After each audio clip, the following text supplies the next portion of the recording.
Good afternoon, and thank you for joining this Yellowstone Advisory webinar. Today's company presenting is Capita. I'm now going to hand over to Stuart Morgan, Head of Investor Relations at Capita, to start the presentation. Afternoon, everybody. Hopefully you can see the presentation on your screens. This is our half-year results presentation that I'm going to go through. I don't actually propose to flick the slides through the screen on the screen, but I'm just going to sort of talk through what we said at our results. So I think essentially we've made a lot of good progress in the first half of this year. We maintained our year-on-year revenue despite the ongoing impact of COVID. Profits and margins increased, and net debt decreased. We're on our way to addressing the upcoming maturities that the business faces over 2021 and 2022, and strengthening the balance sheet as a result of that. Our new organizational structure is now in place with 2 core divisions and a 3rd portfolio division. And we are, as a result of all of this, targeting to grow revenue this year and to deliver sustainable free cash flow from next year, 2022. So just going through each of the sort of key elements of that in turn. Our revenue performance in the first half was driven by winning new contracts, such as Royal Navy training, and not through COVID recovery. Actually, we did start to see recovery in the second quarter of the year, and we were growing at about 4.5% in that second quarter. So that is encouraging, and we expect that trend to continue in the second half, although we do still see some markets, such as travel and events, being affected. More generally, we're confident in our ability to win business and grow revenue both this year and going forwards. In the first half of this year, we grew we won 2.6 billion of total contract value, a 70% increase year on year, of which a substantial amount was the Royal Navy training contract, but we were still growing it without that. This is off the back of investment in our customers, our clients over the last couple of years. Customer Net Promoter Score of 32 points, positive 32 points, is comparable to some pretty high-performing peers, and it's a 39-point increase over the last couple of years, so we've made some good progress there. This is also reflected in a win rate of 89% on renewals, which you might actually argue is a touch high for a business that wants to start driving pricing and margin, but we are pleased with that at the moment, and a 76% win rate on our weighted opportunities. So our ability to win work is going well. We've grown the order book by just under £1 billion, and we continue to target growth in the order book. Book to bill was at 1.6 times at the half year. It'll probably go down a little bit to about 1.3 times at the full year. But again, that is pleasing progress. It shows we're winning more work than we're putting through the books in terms of revenue. And then looking forwards, we've got a strong pipeline, and we continue to add to it. We added a couple of £1 billion in the last 12 months. So the outlook for the business is positive. And as I said earlier, we're therefore anticipating organic revenue this year for the first time in 6 years. And that has encouraging benefits to the rest of the business. Not least on margins and cash. So our cost performance in the last 3.5 years has been extremely pleasing. We've made £400 million of savings over that period so far. Up to now, that's been offsetting revenue losses. But now that revenue has stabilized and as it increases, those cost savings will contribute towards sort of operating leverage benefits. And again, you saw that strong margin and profit improvement in the first half as a result of that. We're also continuing to make margin and cash improvements as we close out the last of our sort of failing legacy contracts. We highlighted a couple at the half year. Our PCSE contract, transformation contract, That is all now essentially done, and our electronic monitoring scheme for the Ministry of Justice is also now being finalised. So that will drive significant cash and margin improvement as the negative effect of those finally comes to a close. We're winning new business at appropriate margins. So over the last 3 years, our average net margin of work won is 11%. And that includes some of the bigger contracts that we've won recently that will have been on lower margins. So for example, both Army recruitment and the Royal Navy training were effectively sort of mid to high single digit margin businesses. So the majority of work that we're winning is at above a 10% margin, and that's a 100 basis point improvement over the last 12 months.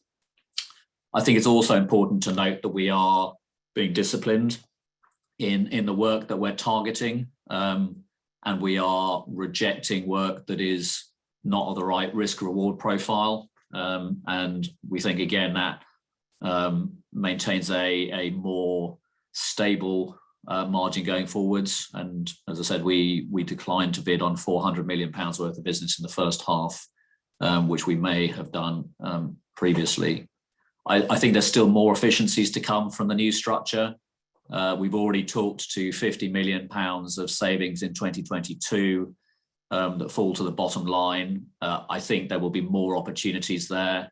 We've got a new CFO, Tim Weller, who's come in, who in particular looks at the finance division and sees an ability to benefit from the efficiencies we got in the business. Moving on to our new divisional structure, I think the first thing to note is that it's two very separate businesses, which are at different stages of the transformation. If I start with the public service division, this has been through the majority of the transformation processes and is now well positioned to grow revenue, profit and cash. It is the number one supplier to government in terms of digital services at around £1 billion. The market is growing well at around 7%, if not sort of more than that in certain pockets. And you probably wouldn't be surprised to hear that sort of there is strong demand for digital transformation services in government. As a result, we were able to grow at just under 9% in the first half. And this was not sort of just off the Navy training contract, but also an early careers framework, a job entry scheme in Scotland. So there's some good stuff we're winning. We're focused on various specific areas of government, health, welfare, transport, justice, and central government and local government. So again, the benefit of our insight in those particular areas is what helps us to win work there. We've got a pipeline of just under £10 billion, and we will continue to build on that. And then sort of looking forwards into the sort of the medium term, as I say, this is a business that we think will grow at least in line with the market growth rates. And we'd be targeting something around double-digit margins in the same way that any other digital and consulting business does with government. Moving on to experience, this is a good business, but slightly further behind in its transformation. It's a bit more complex. It needed a little bit more consolidation. It's been a bit more affected by COVID. So there is still work to be done here. As a result, we'd expect revenues to be behind the profit and cash improvement that we'll see in due course in experience. As I said, it is a good business. It's got a strong UK presence. It's the number one customer experience business in the UK, and it's top 5 in Europe, mainly Germany and Switzerland. It focuses on specific industries in the same way that public does. So telecoms, utilities, financial services, retail and transport are the main verticals. The immediate focus here is to continue to take cost out, which will allow us to be more competitive.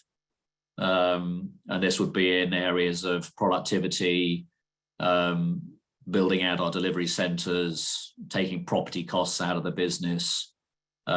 We also need to invest in the digital platform.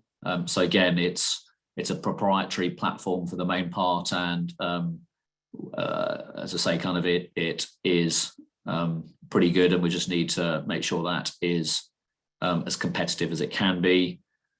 And as a result of being able to grow revenue and take the cost out, the business model here is also one of operating leverage. And if you look at the sort of the big global players here, it's through having a sort of a lean and global cost base and then putting high amounts of revenue through it, which drives margins. So as I said, in the short term, it's about trying to repair revenue declines in the last few years, driving profit, maintaining sort of cash conversion, which again will be a little bit lower than in public in the early years. And again, targeting probably high single-digit margins in this particular business. Moving on to the balance sheet. I think it's been obvious that the business has had a stretched balance sheet in the last 18 months. And we have targeted £700 million worth of proceeds in 2021 and 2022 in order to address 440 million of PPN, private placement note maturities, as well as some extra cash payments that we need to make this year, the majority of which are deferred from last year. So there's a VAT deferral, there's some pension contributions and some restructuring costs that add about 340 million pounds of cash requirements this year to the business. So against that 700 million, we're 3/4 of the way through it, mainly from the ESS disposal and the Axelos disposal. That means that we are targeting another 175 million pounds worth by halfway through next year, which has been brought forward. So again, the progress we're making is encouraging. As I say, we've got 200 million pounds worth of revenue currently up for sale. Two of the businesses that make that up are the Blue Light software business that we talked about back in March, as well as a specialist insurance business. And we've launched a couple of other processes in the interim. So between those, we think the 175 million that we need to reach to 700 is comfortably within reach.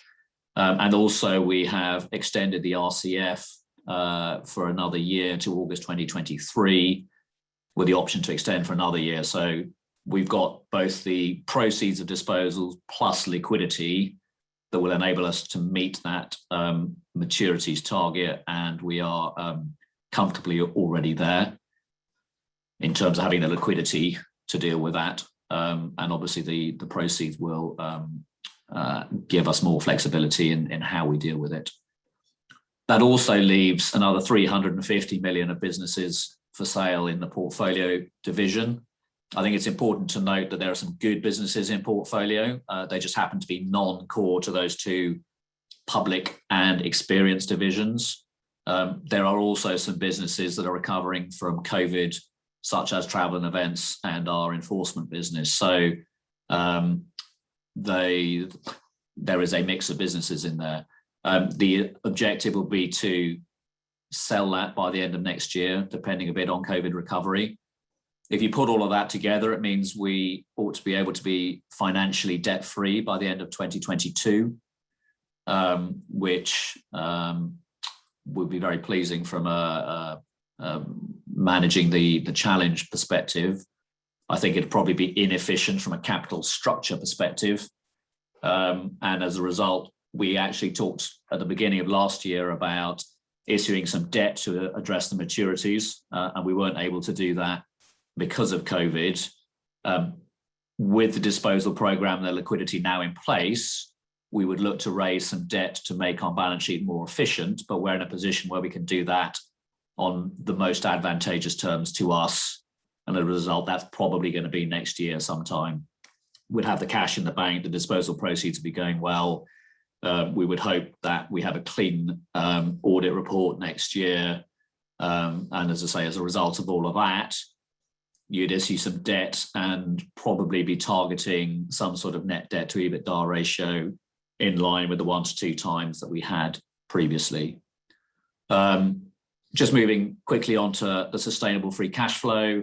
The key movements here are the absence in 2022 of the 340 million of additional cash payments. We've therefore said that our sustainable free cash flow will be positive next year. And I think it's also important to note here that sustainable in our minds is reported free cash flow.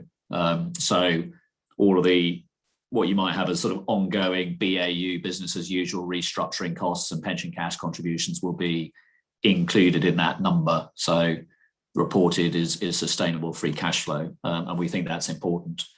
So again, I think just to summarize, we've made good progress. We are anticipating revenue growth this year for the first time in 6 years. The 2 new core divisions have settled in well. We're in our second month of operating in that structure. And as I say, we are anticipating better revenue opportunities as they become more aligned to their clients, more efficiencies to come out of that. Our balance sheet processes are going well, disposals are going well, and we have an opportunity, as I say, to be debt-free on a pre-IFRS 16 basis, which gives us a number of strategic options going forwards. And then sort of finally generating sustainable free cash flow as of the end of next year. So at that point, I will hand over to Alex to manage Q&A. Stuart, thank you very much for that. And we will now hand over to Q&A. And just a reminder, if you do want to ask a question, there is a Q&A box at the bottom of your screen. And please type your question in there and we'll endeavour to cover as many questions as we can. So I know a couple of people just asked if there was a slide deck. No, there wasn't a slide deck. These half-year slides, if you do want to get a hold of them, are available on the investor relations section of the Capita website. But we didn't actually go through a slide deck. We just had Stuart talking there. So let's just kick off with a couple of questions that came in ahead of time. What should long-run central costs be as a percentage of sales? Significantly lower than they are now. So at the moment, I think there are 2 things going on here. One is we hold a lot of our shared services centrally. So back office functions mainly, and they are firstly too high and secondly not properly allocated. I think ideally in due course, those shared service costs will be fully loaded into each of the divisions. So those will go away. In terms of group, what I call sort of PLC and group costs, again, we've had to invest quite a lot of money in those in the last 3 years in order to gain control over the business and have that sort of normal amount of insight and investment that you would want. I think we now have an opportunity to benefit from that investment, and that cost will come down in due course. And as I say, Tim Weller has come in and I think sees opportunities to take out more costs there. So I can't really give you a number, but I would be able to commit to a much smaller number than we currently have. Okay, thank you. Question about your CEO, Jonathan Lewis, who bought a lot of stock when he arrived at Capita. Question here is, if he was confident in the turnaround, he would surely be buying more stock now at this price, which is sort of almost half what he paid previously, but he hasn't. Does that suggest he's not confident about the future trajectory of the company and the share price? I can't really speak for John. I think the key thing here is that John is very confident in the trajectory of the company. The share price is not something we can directly manage, but if we continue to deliver on our plans, then I think the benefit of that improvement will be reflected in share price. John is already well exposed to the shares, as you say, through both his investment and incentive plans. Other members of the exec team have bought some. So, as I say, I think we are very focused on improving the share price. And yeah. Okay, thank you. A lot of private investors are saying that they are unable to access any research on the company, and therefore have a question about future forecasts, which again are difficult for them to see. So in the context of this, can you advise what percentage of annual future free cash flows the substantial pension deficit payments will represent?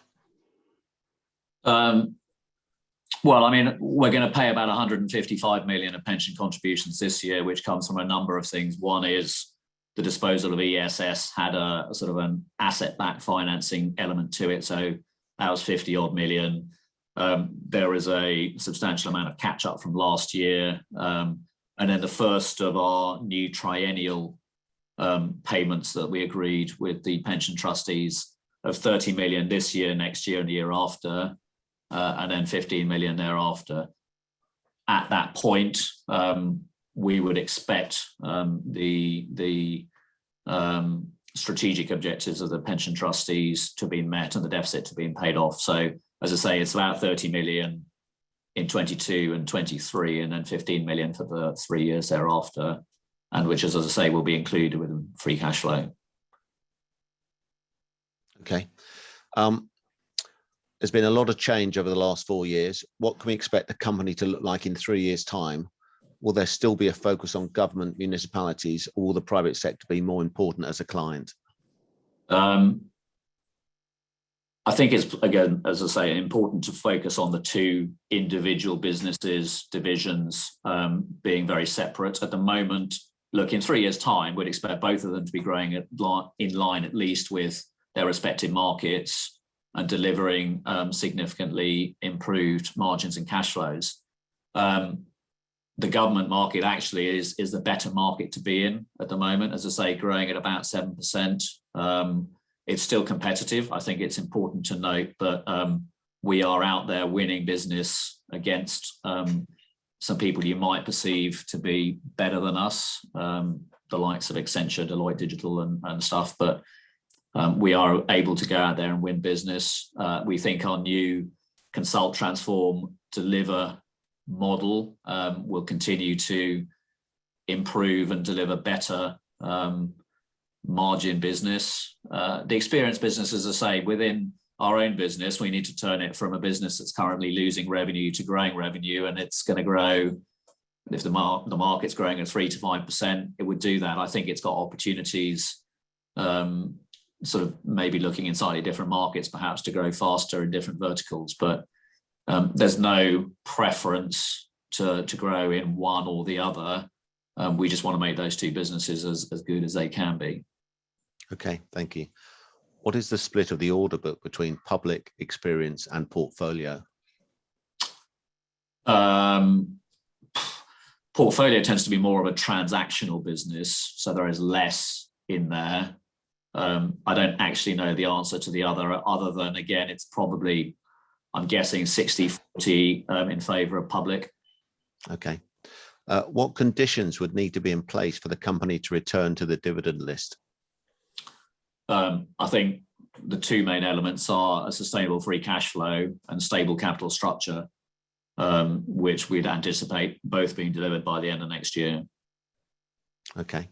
Which would suggest perhaps we'd start to look at it in 2023. Thank you. With so much improved positive news, do you see the continuing low share price showing a lack of trust from the market as a result of several years of disappointment? Potentially. I mean, I do think that when we announced our results in March 2020, we said it was costing more and taking longer. I don't think when John and the team first came into the business in 2018, they anticipated how much it would cost to fix and how long it would take to fix. But I think we have made good progress. I think the intervention of COVID came at a really unfortunate time for us. It put pressure on the balance sheet. Well, first of all, it stopped us selling specialist services and doing a debt issue, as I mentioned. It also put pressure on the balance sheet. If you put all of that together, I think a lot of investors would rather see things done rather than anticipating them being done, which I think is where we are at the moment. I think we've got a pretty strong group of supporters in terms of our institutional shareholders, and by the looks of things, a lot of the retail shareholders. It's about reaching out to the new investor. As I say, there's been some interest after our results. We are seeing people doing more work, and I would hope that that leads to more interest and potentially incremental buying as we go through the year. Okay. Looking at the companies that you've got up for disposal, there seems to be a lot of interest in UK companies at the moment. Is this your experience with the assets that you are trying to sell? Yeah, the market for, well, firstly, there's been a lot of interest in businesses we are both selling and not necessarily selling. We've had some speculative inquiries. The processes we go into, there is strong demand for a lot of what we do. I mean, I think a lot of the stuff we're selling has a big software element to it, and software businesses are going for good prices at the moment. Yes, it's a good market. We've got both trade and financial buyers, potential buyers interested, and that gives us a good degree of confidence in our ability to execute on our plans. And just as a follow-up question to that, would you expect these disposals to be completed by the end of 2022? So as I said, the 200 million currently for sale, we expect to be done by half year next year. And as I say, kind of there are 4 or 5 processes currently in place. The remainder of the portfolio division, so what we've done is we've clustered them into pillars. There are 7 pillars. We could have sold each business individually. We could have sold the whole division, but we think clustering them the way we have gives us the biggest opportunity to drive that process and maintain some good valuations. I think the sort of the one caveat I would put on that is, as I say, travel and events, we would sell it if someone was able to look through the current COVID impact and see it for the business that it is on a normalized basis, or it might just take a little bit longer to recover, and therefore we'd sell it maybe in 2023. Okay, thank you. You talked in the presentation about some restructuring of your property portfolio. How many buildings do you operate from, and how many hoping do you exit from? Can't remember the number of buildings off the top of my head. I think it's around 100. I think the point to make here is that we've reduced our property footprint by 20, or will have done by the end of this year, by 25%. And that's a lot of sort of consolidation of businesses that are sort of half empty, where we've perhaps taken on contracts and failed to consolidate them. Historically, we've been left with inefficient building capacity. We've also focused on reducing our most expensive London footprint, which is in London. So actually we've reduced London footprint by 60%. So it's structural, helped actually by COVID. And this year alone, we've already closed 38 buildings that we were in before. So I think that reduction tails off to a degree, but we've made some pretty good savings. And again, one of the benefits of COVID is that what we call new ways of working means that we don't need that. I mean, we're all here on a call. Our offices don't need to be as big. They don't need to be permanently populated. We think we can attract more people to come and work for us who might not have been able to otherwise. They might have family commitments. They might have geographic locations that weren't previously able to work for us, but now can. So I think there are more benefits than just the price of property. Okay, we've got a couple of questions here which are on margin. So I'm going to ask them both together. There's a general question, which is on the margin front, are double-digit divisional margins sustainable? And then one which is a bit more detailed that says, what's the balance of demand, supply in the markets that you operate in? And has capacity been withdrawn from your market, which will enable you to achieve higher margins? So I would, as I said earlier, I mean, I think there's no reason why the public business can't make double-digit margins, and Experience is probably at the moment looking at mid to high single-digit margins, high single-digit margins once it's sort of fully recovered. So that will require both sort of good revenue performance and improvements in our efficiencies. So I think that's eminently achievable.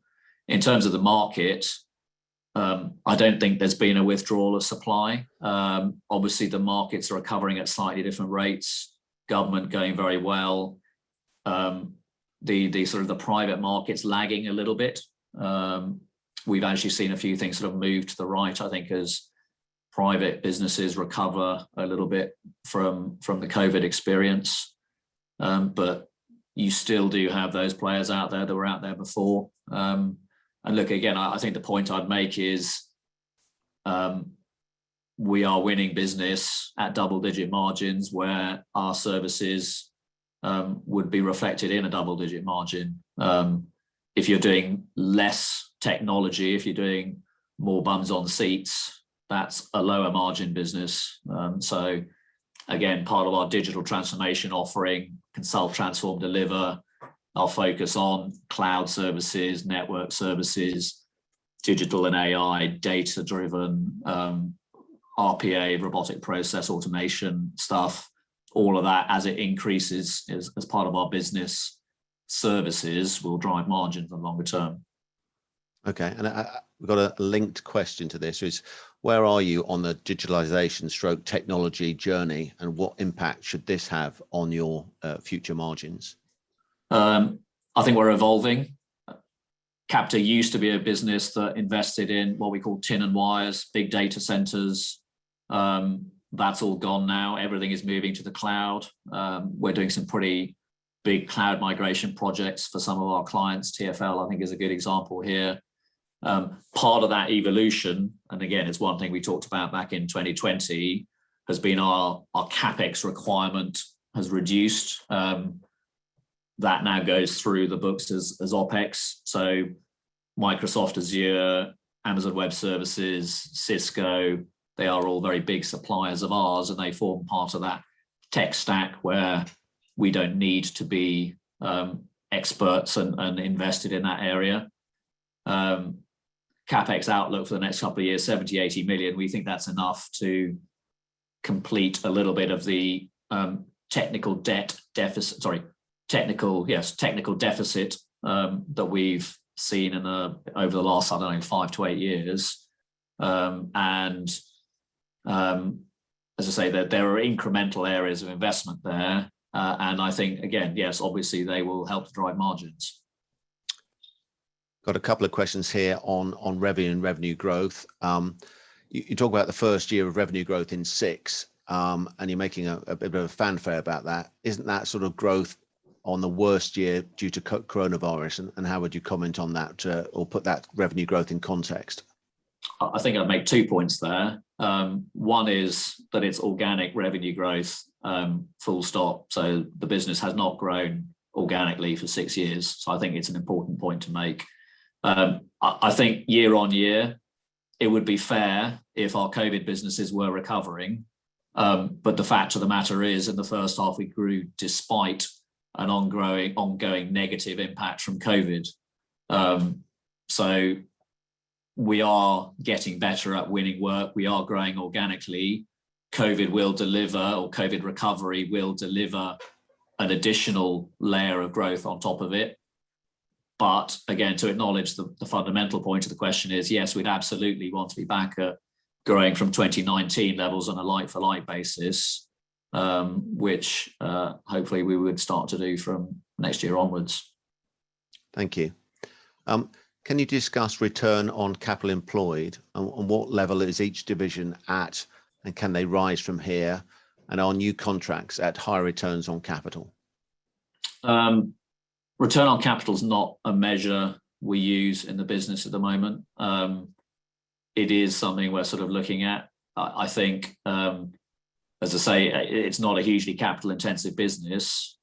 So look, at the moment, it's all about cash. And on a sort of slightly tangential subject, one of the complexities of Capita is the accounting, particularly the IFRS 15 and 16 accounting, which sometimes makes profit more of a difficult number to understand. So we would always look at cash margins, cash return on investment. Look, that gives huge amounts of discipline to the business. So, as I say, it's not a metric we specifically look at, but is possibly something for the future.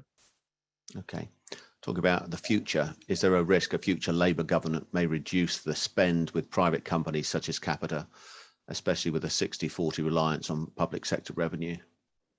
That we were looking at this as a concept back in the 2019 election. The Labour government has historically depended on outsourcing as much as any Conservative government. The bits that we do are generally perceived to be value add. Now that we've improved our performance, we have a very good relationship with both government but also the civil service departments that deliver those services. So look, there's always a risk of that, but as I say, we think we're a purpose-driven organisation that wants to deliver improved citizen services, and on that basis we would hope to be able to continue to win work off government of any colour. What is the impact of the current national wage inflation pressure on contracted delivery margins and free cash projects? So we moved from minimum wage to the real living wage last year. That was an impact of around 10 to 15 million pounds in profit. We thought it was the right thing to do. Historically, people have been paid minimum wage, and that needed to be improved. I think in time we will be in a stronger position to be able to recover that. It's interesting, the number of clients who may or may not be willing to involve or sort of include that element in its in the pricing that we offer. So look, I mean, I think that's something that we would always want to include as a way of fairly remunerating our colleagues, but is also something that we would want to improve and sort of it's where you drive efficiency, is where every capitalist company needs to do other things to make sure we can afford to do that. I think there's a slightly different question and conversation here around what's the current market like. I think in particular in IT services, there is strong demand for people who do digital and IT stuff. So part of what we have to do is to, again, manage our ability to attract people, to retain people. People like what Capita's doing, people like the purpose that we have in the business, people like what we do. So again, it's a key area of focus. And we have to manage it like anybody has to manage it. Okay, thank you, Stuart. We've got the time for one more question here, which is, do you envisage the potential of acquisitions post portfolio disposals? I think this comes back to the question around gaps in the digital and technology portfolio. I think there's potential absolutely for sort of small tuck-in acquisitions at some point. They would be very much focused on the technology rather than sort of people and customers. But as you say, that's something that is a little bit further down the line from where we are at the moment. Brilliant. Stuart, thank you very much for that. This brings us to the end of today's presentation from Capita. As you leave the webinar today, you'll come to a short survey. It'll be very much appreciated if you could complete that survey. And just to flag up a couple of forthcoming webinars. Next week, we have 2 webinars. The first is on the 23rd at 9 o'clock with Myriad, who actually published their results the day before. Then later that day, we have a webinar with Crossword Cybersecurity. And then into October on the 21st, we have a webinar with Tullow Oil. And again, they published their results, I think this morning or yesterday. So thank you very much for attending today. Stuart, thank you for that clear presentation. and we hope to see you all soon.